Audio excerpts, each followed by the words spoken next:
আমার মায়েরা বোনেরা, এই উদাহরণটা ফলো করবেন, আমল করবেন, আপনারাও করবেন, একদম ফল পাবেন, 100% ফল পাবেন। আমি পেয়েছি, আপনাদের করতে বলছি, পাবেন। চলো, আল্লাহর নবী ছোট মেয়ের নাম হলো ফাতেমা। কি নাম? ফাতেমা। ফাতেমাকে নবীজি আলীর সঙ্গে বিবাহ দিয়েছিলেন, সকলে জানে। তো মা ফাতেমা সারাদিন সংসারের কাজ করত, স্বামীর সেবা করত, ছেলের লালন পালন করা, সবকিছু করতে গিয়ে ফাতেমা একটু কষ্টে পড়ে যেতেন। মা ফাতেমা কি করতেন? কষ্টে পড়ে যেতেন। তো স্বামী হযরত আলী রাদিয়াল্লাহু তাআলা আনহু স্ত্রীর কষ্ট সহ্য করতে না পেরে ফাতেমাকে বলছেন, ফাতেমা, আমার বাড়িতে এসে তোমার খুব কষ্ট করতে হচ্ছে না?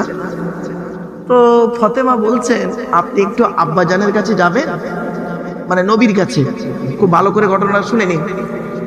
আব্বাজানের কাছে যাবেন, গিয়ে বলবেন যেন দুটো কাজের লোক আমাকে কাজ করার জন্য দেয়। কটা লোক? দুটো কাজের লোক, মানে আমার রান্নার করে দেবে, যেমন কাজের লোক বাড়ি আসে না। তো আলী রাদিয়াল্লাহু তাআলা আনহু বললেন, আচ্ছা ঠিক আছে, আমি যাচ্ছি নবীর কাছে। গিয়েছেন নবীর কাছে, গিয়ে কিন্তু ডাইরেক্ট বলতে পারছে না, লজ্জায় উসখুস করছে। নবীজি বুঝতে পেরেছেন আলী কিছু একটা বলবে। তো নবীজি বলছেন, নিজের জামাই তো, নবীজি বলছেন, আলী কিছু বলবে? তা একটু লজ্জিত বোধ হয়ে বলছেন, ইয়া রাসূলুল্লাহ, ফাতেমা সারাদিন কষ্ট করে, তো তা যদি আপনার এখানে দুটো কাজের মেয়ে পাওয়া যেত, কাজের লোক পাওয়া যেত, তাহলে ফাতেমার কাজের একটু সুবিধা হতো। নবীজি বললেন, ও ফাতেমা বলেছে দুটো কাজের লোক হলে ওর ভালো হয়? আচ্ছা ঠিক আছে, যাও যাও, আমি ফাতেমার সঙ্গে কথা বলে নেবো, এখন যাও। আলী বাড়ি এসে বলছেন, শুনে নিন, বাড়িতে ওয়াজ হলো এইগুলো গো বাপ। এই বাচ্চারা, এই বাচ্চারা, যাও বাবা, বাড়ি যাও, বাড়ি যাও, বাপ বাড়ি যাও, যাও বাড়ি যাও। কোনো আওয়াজ নয়, এটা একটা ক্লাস। এখানে একটা 3 ঘন্টার একটা ক্লাস করব। এই ক্লাসের মধ্যে অনেক কিছু শেখা হবে, জানা হবে, বোঝা হবে। চলো। তো নবীজি ফাতেমার বাড়ি গিয়েছেন, গিয়ে বলছে, মা ফাতেমা, জি মা, তোমার দুটো কাজের লোক হলে ভালো হয় না? তা বলছে, জি। নবী কি বলছে বা শোনো। আচ্ছা মা, কাজের লোক দুটো কতদিন কাজ করবে? তুমি যতদিন পৃথিবীতে বেঁচে থাকবে ততদিন। তুমি মারা যাওয়ার পরে কি কাজের লোক কোনো কাজে আসবে? বলছে না। তা আবার আসে? বলছে, তাহলে মা, আমি দুটো এমন জিনিস দেবো যেটা তোমার দুনিয়াতে কাজে লাগবে, আর কবরেও কাজে লাগবে, আখেরাতেও কাজে লাগবে। বলছে, হ্যাঁ বলুন। নবীজি তখন বললেন, শুনে নাও মা, সারাদিন যখন কাজ করবে, যখনই তুমি কাজ করবে, বাবাজিরা শুনে নিন, মুরব্বীরা শুনে নিন, এই যুবক ছেলেরা শুনে নাও, যখনই তুমি কাজ করবে, মনে হচ্ছে কাজটা কষ্ট হচ্ছে, তখন তুমি কি করবে?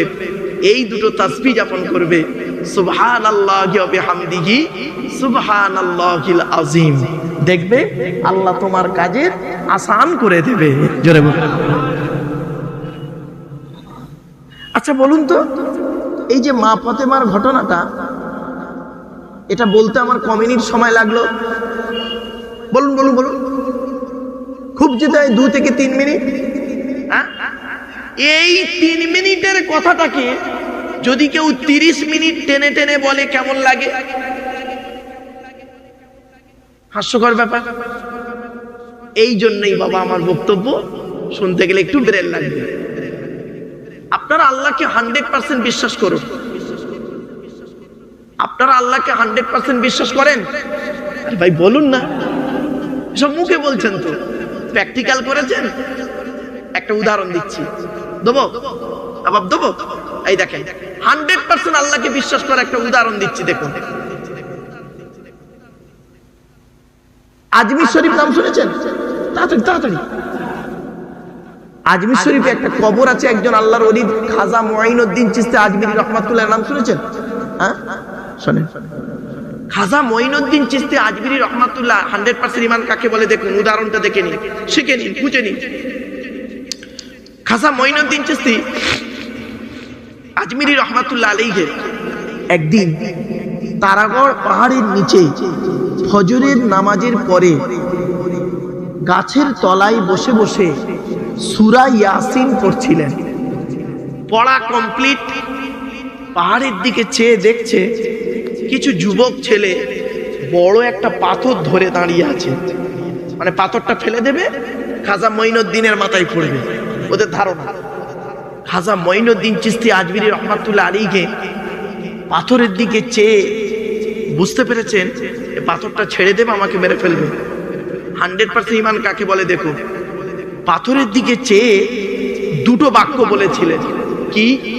এ পাথর, তোর দ্বারাই যদি আল্লাহ আমার কপালে মৃত্যু লিখে রাখে তাহলে আমি মঈনুদ্দিন এটাই বিশ্বাস করব পাথরেই আমার কপালে মৃত্যু লেখা ছিল, আর যদি তোর দ্বারাই আমার কপালে মৃত্যু আল্লাহ লিখে না রাখে, পাথর তুই আজকের আল্লাহর হুকুমে ওই জায়গায় দাঁড়িয়ে যা। আজও পর্যন্ত পাথর আল্লাহর হুকুমে ওই জায়গায় দাঁড়িয়ে আছে। এরই নাম 100% ঈমান।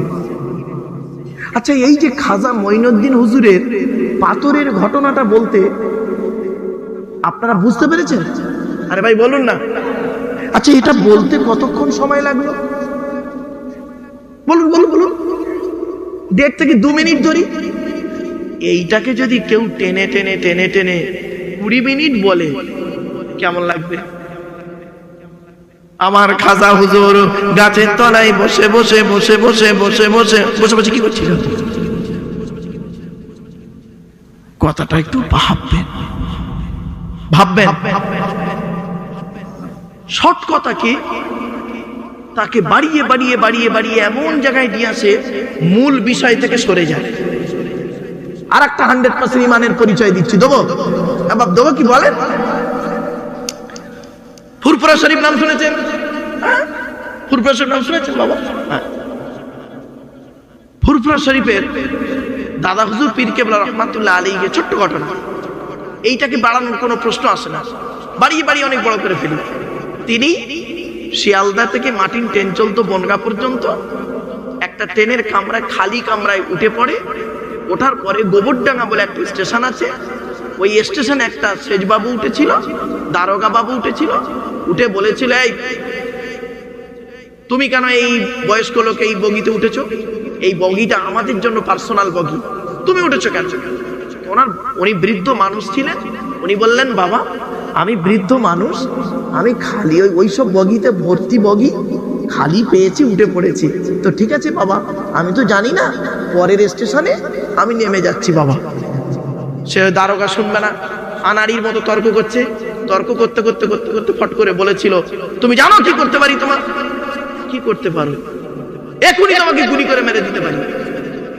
তখন দাদা হুজুর কেবল একটু মনে কষ্ট পেয়েছিলেন, আমি বলছি পরের স্টেশনে নেমে যাব, আমার এম করছে।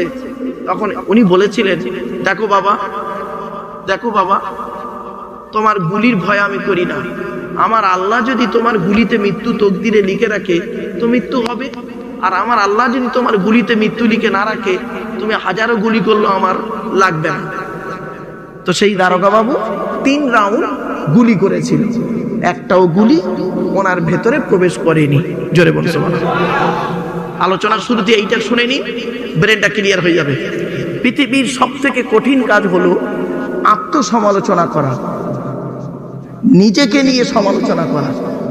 আমি কি একজন মানুষ? আমি কি একজন মোমেন? একজন মোমেন হতে গেলে কোরআনে কতগুলো গুণ থাকা দরকার, সেই গুণগুলো কি আমার মধ্যে আছে? নিজেকে নিয়ে সমালোচনা করুন।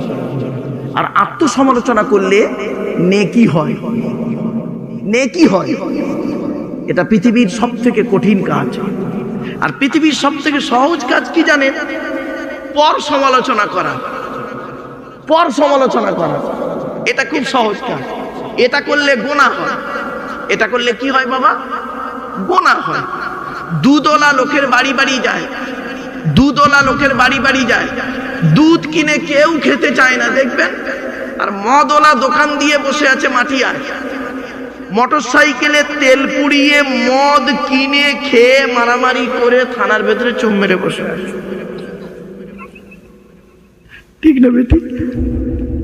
এইটা বাস্তবতা। এজন্য আচ্ছা আরেকটা উদাহরণ দিচ্ছি। আচ্ছা বাপেরা খারাপ সেন্স নেবেন না, আগে ক্ষমা চেয়ে নিচ্ছি বাপ। আমি একটা আঙুল, আমার দিকে তাকান, একটা আঙুল আপনাদের দিকে লাগিয়ে বললাম আপনারা সব চিটিংবাজ। আচ্ছা কটা আঙুল আপনাদের দিকে আছে জোরে বলুন? একটা। আর তিনটা আঙুল কোন দিকে? নিজের দিকে, মানে টিবিল চিটিংবাজ। এবার বুঝতে পারছেন ওয়াজ কি জিনিস? 1 ঘন্টা ওয়াজ করতে গেলে, 1 ঘন্টা লেকচার দিতে গেলে 3 ঘন্টা স্টাডি করতে হবে, পড়াশোনা করতে হবে। এত সহজ জিনিস নয়। মাইকের সামনে এসে কিছু বলার নাম বক্তা নয়। এমএ সেকেন্ড ইয়ারের ছেলে মেয়েদেরকে সেদিন এই কথাটি বলছিলাম যে মাইকের সামনে এসে কিছু বলার নাম বক্তা নয়। 3টে জিনিস কোনোদিন ব্যাকে আসে না। 1 নাম্বার, ধনুক থেকে তীরটা বের হয়ে গেলে ওই তীরটা আর কোনোদিন ব্যাকে আসে না। ঠিক না বেঠিক? 2 নাম্বার, দেহ থেকে আত্মাটা বের হয়ে গেলে ওটা আর পৃথিবীতে রিটার্ন দেওয়া হয় না। 3 number, it is very very important, কি জবান থেকে কথা বের হয়ে গেলে ওটা আর কোনোদিন ব্যাকে আসে না। আমার বাপেরা বাড়ি থেকে একটু ভাববেন, কাউকে কটু কথা বলার আগে আপনি নিজেকে একটু চিন্তা করবেন। মুসলিম শরীফের হাদিস, নবী বলেছেন তুমি যাকে কাফের বলছো সে যদি সত্যিকারের কাফের না হয়, বলনেওয়ালা নিজে কাফের। আপনি কোথায় আছেন? আপনার পপুলারিটি আছে বলে, লোকে আপনাকে ভালোবাসে বলে, লোকে আপনাকে ডেকেছে বলে, গোটা কত মিডিয়া এসেছে বলে, মাইকের সামনে উঠেছেন বলে আপনি কিছু একটা বলে দিয়ে পালিয়ে যেতে পারেন না। মনে রাখবেন, চোখ দুটো বন্ধ হবে একদিন, কিয়ামতের মাঠে উঠতে হবে একদিন। ঠিক না বেঠিক? চলো আমার বাপেরা, আর একটা কথা আপনাদের বলছি, রাগ করবেন না। একটু খোলামালা কথা বললে অসুবিধা আছে? বাবা বলবো?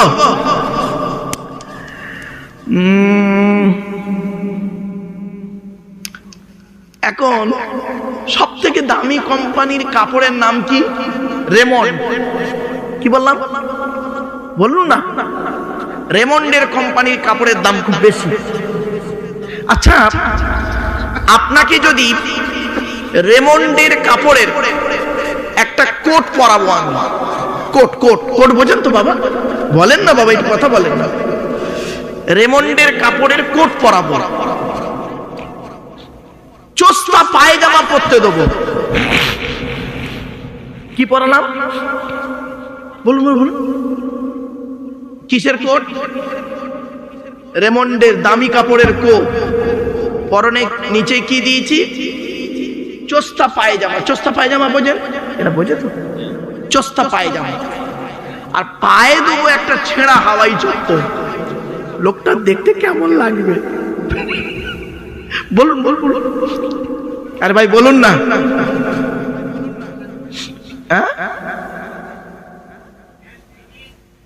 তাই না? কেমন লাগবে দেখতে? ঠিক মানানসই হবে না। ঠিক না বেঠিক? তো আপনাদের এই জলসার প্যান্ডেলটা ঠিক ওই রকম হয়েছে। এই দেখেন, উপরের দিকে তাকালে মনে হয় রেমন্ডের কোট পরে আছি, খুঁটির গা গুলো দেখুন চোস্তা পায়জামা, আর নিচেই দেখুন ছেঁড়া হাওয়াই চপ্পল।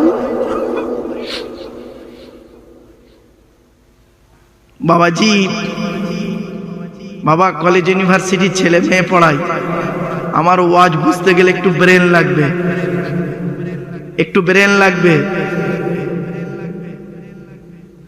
নিচেই যে প্লাস্টিকটাই বসেছেন আপনারা, এই প্লাস্টিকটা হলো এই প্যান্ডেলওয়ালাদের না ভাই?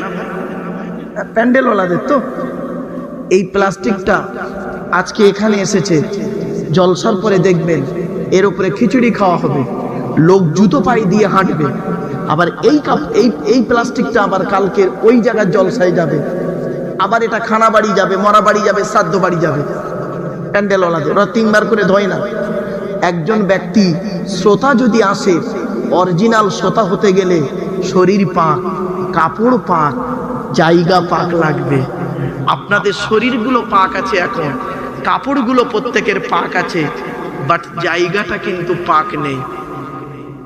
এজন্য আপনাদের করজোড়ে বলছি বাবা, আগামী বছর যখন জলসা দেবেন, উপরে চাকচিক্য করার থেকে নিচেই এর উপরে যদি মসজিদ থেকে মুসাল্লাগুলো এনে যদি বিছিয়ে দিতেন, আর ওই একটা গেট করতেন, গেটে লিখে দেবেন বিনা অজুতে প্রবেশ নিষেধ, তাহলে দেখতেন যে কটা শ্রোতা থাকতো পারফেক্ট। আমি আমার জীবনে বাবা এই 30 বছর জলসা জীবনে আমি জীবনে কোনোদিন বেওজুতে ওয়াজ করিনি এখনো পর্যন্ত, আজ পর্যন্ত বলছি বাবা, অহংকার নয়, আল্লাহ শুকরিয়া আদায় করে বলছি, খারাপ সেন্স নেবেন না। বেওজুতে কোনোদিন ওয়াজ করিনি 30 বছর, আজ পর্যন্ত, এখনো পর্যন্ত। রাতে যদি কোনো সময় 2টো জলসা হয়, আমি 2বারই অজু করি। বক্তা যদি অজু অবস্থায় ওয়াজ করতে বসে, শ্রোতা যদি অজু অবস্থায় ওয়াজ শুনতে বসে, এই বক্তার শ্রোতার মাঝে আল্লাহর রহমত নাজিল হয়। আর বক্তা যদি নিজেই বেওজুতে ওয়াজ করে, শ্রোতা যদি নিজেই বেওজুতে ওয়াজ করে, তাহলে আর কি জলসার রহমত হবে বাপ? এখানে এতগুলো মানুষ বসে আছেন, অনেকে ইশার নামাজ পড়েনি, ঠিক না বেটি? অনেকে পড়েনি, খারাপ সেন্স নেবেন না। যদি বলে হুজুর আপনি পড়েছেন, হ্যাঁ বাপ আমি পড়েই এসেছি এশার নামাজ, এখানে এসে এশার নামাজ পড়ে স্টেজে এসেছি। আপনাদের অনুরোধ করে বলি, জলসার মতো জলসা দেন, আল্লাহর রহমত নাজিল হবে। আমি তাই এদেরকে বলছিলাম, ছেলেদেরকে, ভাই তোমরা তাফসিরুল কোরআনের মাহফিল দাও, ওই লিখবে তাফসিরুল কোরআনের মাহফিল, আর আলোচনা হবে গোজা মারামারি, ওরম নয়। একটা সূরার তাফসির, বক্তার নাম লিখে দেবেন, ব্র্যাকেটে লিখে দেবেন এই সূরাটির তাফসির করবেন, কোরআনের এই সূরাটির তাফসির হবে, একদম সূরাটার নাম উল্লেখ করে দেবেন, ব্যাস একটা সূরার তাফসির 3 ঘন্টা 3.5 ঘন্টায় কমপ্লিট। 10 বছর যদি জলসা দেন, 10 বছরে 10টা সূরার তাফসির আপনাদের জানা হয়ে যাবে, ঠিক না বেটি? আমরা কি করি বাবা, কোরআনের আলোচনা থেকে সরে গেছি, নবীর হাদিসের আলোচনা থেকে সরে গেছি, গিয়ে কোনো ব্যক্তির আলোচনা নিয়েই মাতামাতিতেই রয়ে গেছি, যার জন্য আমাদের কি হয়েছে, ভক্তয়ে মারামারি, আর বক্তায় কামড়া কামড়ি, ঠিক না বেঠিক? আমার বাপেরা, আপনাদের হাতে ধরে পায়ে ধরে বলে যাচ্ছি, ফিরে আসুন আল্লাহর কোরআনের দিকে, এই কোরআনের দিকে ফিরে আসুন আল্লাহর নবীর হাদিসের দিকে ফিরে আসুন। হাতে ধরে বলে যাচ্ছি, আল্লাহ যেভাবে কোরআন নাজিল করেছেন, যা বলতে বলেছেন সেইগুলোই নবীরা বলেছেন, আর নবীরা যা করেছেন সেইগুলোই সাহাবীরা তাই করেছেন। আমার রাসূল যেভাবে খেয়েছেন, যেভাবে শুয়েছেন, যেভাবে ঘুমিয়েছেন, যেভাবে জীবনযাপন করেছেন, তাকে দেখে সাহাবীরা সেইভাবেই করেছেন, তাকে দেখে তাবিরা সেইভাবেই চলেছেন। কিন্তু আমরা রাসূলকে অনুসরণ করলাম না, আল্লাহর পথকে ধরলাম না, সাহাবীদের পথকে ধরলাম না, আমরা করলাম কি, কোনো ব্যক্তির পথ ধরে নিয়ে মারামারি করে ঝগড়া করে সময় কাটিয়ে দিলাম। চলুন আল্লাহর কোরআন, নবীর হাদিস, ইজমা কিয়াস থেকে আপনাদের কাছে কিছু আলোচনা রাখবো। বাপ দয়া করে মেহেরবানি করে একটু গায়ে যদি বসেন অত্যন্ত ভালো হয়। বাবা একটু আগে আসবেন, বাপ আমার একটু আগে আসুন না, বাপেরা একটু গায়ে বসুন। আর একটা সব থেকে ভালো লেগেছে, প্রতি জলসায় যাই তো মেলা বসায়, তো আমার এই জলসা কমিটির ভাইদের কাছে আমার অনুরোধ এবং অত্যন্ত ভালো লেগেছে, এরা মেলা বসায়নি, যার ফলে অনেক সময় কি হয় দেখবেন, ওই মেলাতেই লোক ঘোরে, জলসার প্যান্ডেলে লোক থাকে কম। তো যাই হোক, আপনারা যে কষ্ট করে বসেছেন, আপনাদের মূল্যবান সময়কে ব্যর্থ দিয়ে কষ্ট করে বসে আছেন, আল্লাহর কোরআন থেকে, নবীর হাদিস থেকে, ইজমা কিয়াস থেকে কিছু আলোচনা আপনাদের কাছে রাখবো ইনশাআল্লাহ। আমার নিজস্ব বলার কোনো ক্ষমতাই নেই। সুবহানাকা লা ইলমা লানা ইল্লা মা আল্লামতানা ইন্নাকা আনতাল আলিমুল হাকিম।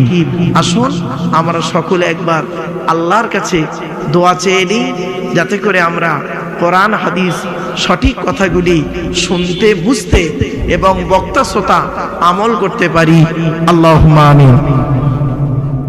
রব্বানা যালামনা আনফুসানা ওয়া ইল্লাম তাগফির লানা ওয়া তারহামনা লানাকুনান্না মিনাল খাসিরিন। রব্বি জিদনি ইলমা রব্বিরহামহুমা কামা রব্বায়ানি সগীরা। রব্বুল আলামিন সন্ধ্যা থেকে নিয়ে এখন পর্যন্ত বহু জ্ঞানী গুণী বুদ্ধিজীবীরা বিভিন্ন দিক নিয়ে আলোচনা করেছেন। আমি অধম গুনাহগার, তেমন তো কিছুই জানি না, আমার নিজস্ব বলার কোনো ক্ষমতাই নেই।